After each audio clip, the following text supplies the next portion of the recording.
Ibinunyag ngayon ng Pangulo ng Senado na meron umanong demolition job sa kanya ang isang mambabatas matapos siyang akusahang nagdagdag ng 142 billion peso na pondo para sa flood control project sa ilalim ng 2025 budget. Inihag ito ni Escudero kasunod ng kautusan sa SONA ni PBBM na imbestigahan, busisiin at panagutin ang mga sinasabing sangkot sa mga posibleng katiwalian sa mga flood control projects sa bansa. Depensa rin niya, bagamat may ginawa na silang realignment o yung pag-amyenda sa pambansang budget, ay bahagi lamang ito ng kanilang mandato. Live report mula kay Mean Corbera. Mean? Alex, desidido raw ang mga senador na busisiin saan napunta ang bilyong pisong pondo na inilaan para sa flood control projects ng gobyerno, lalo na yan sa matapos ngang maranasan ang malawakang pagbaha, partikular na sa Metro Manila. Ayon sa Minority Bloc, hinihintay lamang nila ang mga resolusyon na mai-refer sa kinauukulang komite dito sa Senado. Kailangan malaman ng taong bayan ang buong katotohanan. Humanda ang mga mahilig sa insertion. Yan ang babala ng Minority Bloc sa Senado matapos ipag-utos ng Pangulo sa kanyang SONA kahapon ang investigasyon sa lahat ng flood control projects sa nakalipas na 3 taon. Ayon kay Senate Minority Leader Vicente Soto, isang isyong ito sa kanilang bubusisiin oras na isa lang na ang pambansang budget sa susunod na taon. Maghahain rin anya sila ng resolusyon para alamin saan napunta ang pondo para sa flood control matapos namang maranasan ang malawakang pagbaha lalo na sa Metro Manila. We are a privilege speech can trigger that. If not, we will file one.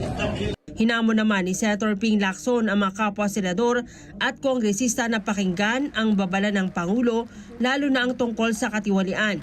Mahiya naman kayo sa mga kabahayan nating naanod o nalubog sa mga pagbaha.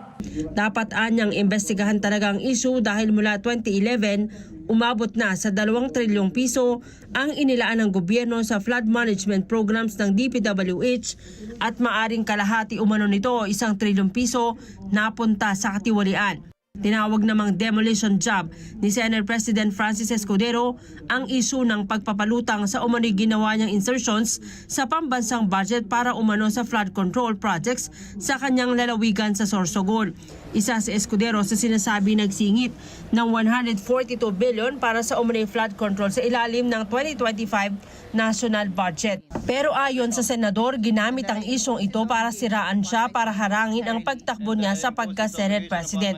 Pag-amin ni Escudero, may ginawa siyang insertion sa budget pero ang insertion, realignment o pag-amyenda sa pambansang budget ay bahagi ng kanilang trabaho.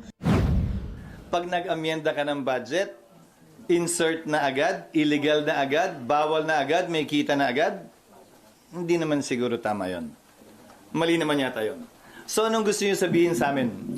Wala kaming karapatan baguhin yung sinasubmit na panukalang budget ng DBM.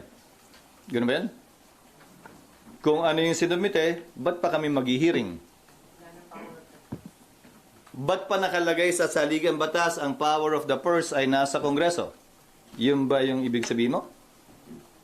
Na illegal magbago ng budget?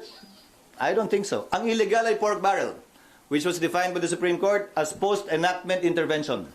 Pakikialam kung paano gagastusin, saan gagastusin ang pondo matapos ito aprubahan. Sa pag-iimbestiga ni Escudero sa Kamara galing ang paninira laban sa kanya pero tumanggi muna siyang pangalanan ang sangkot na kongresista.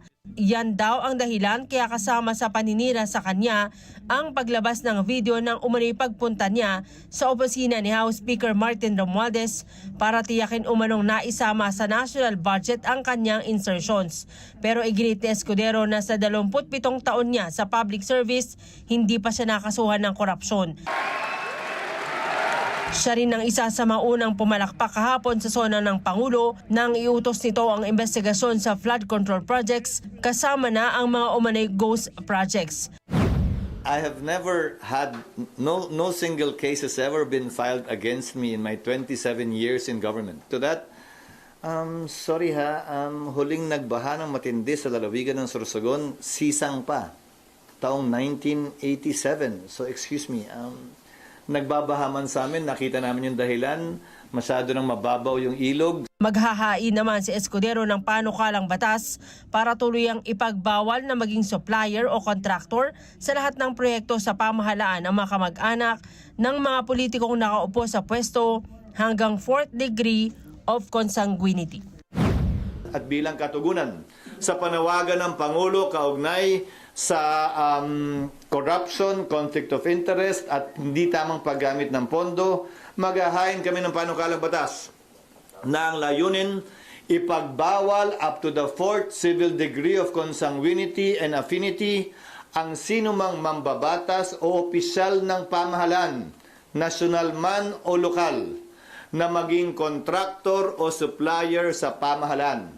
Para sa akin, klarong conflict of interest yon at hindi dapat pinapahintulutan yon nang hindi mawawala yung opisinang pinangahawakan ng opisyal.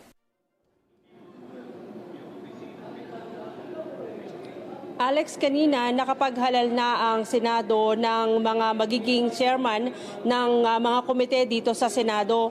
Isa sa nahalal ay si Senator Rodante Marcoleta kung saan pamumunuan niya yung makapangyarihang Blue Ribbon Committee. Ayon sa Senador, ang issue ng flood control ang una niyang bubusisiin sa kapag na-refer na yung resolusyon bukas. Alex. Okay, Mayan, kung itinatanggi ito ni Senate President Escudero, yung bang flood control na nailagay doon, naisikatuparan ba yun? Meron bang ginawa? Parang ganon? Alex, hindi daw kasi malinaw. Mali yung mga impormasyon na lumalabas dahil hindi naman 142 billion yung inilaan doon sa mismong Sorsogon o doon sa mismong kanyang probinsya. May mga inirefer siya, yung insertion na tinatawag o realignment, pero hindi daw yan ay lahat para doon sa probinsya ng Sorsogon, kundi sa iba't ibang mga proyekto, sa iba't ibang ahensya ng pamahalaan. Okay, sige. Maraming salamat sa iyo, Mayan Corvera. Mata natin dyan po sa Senado.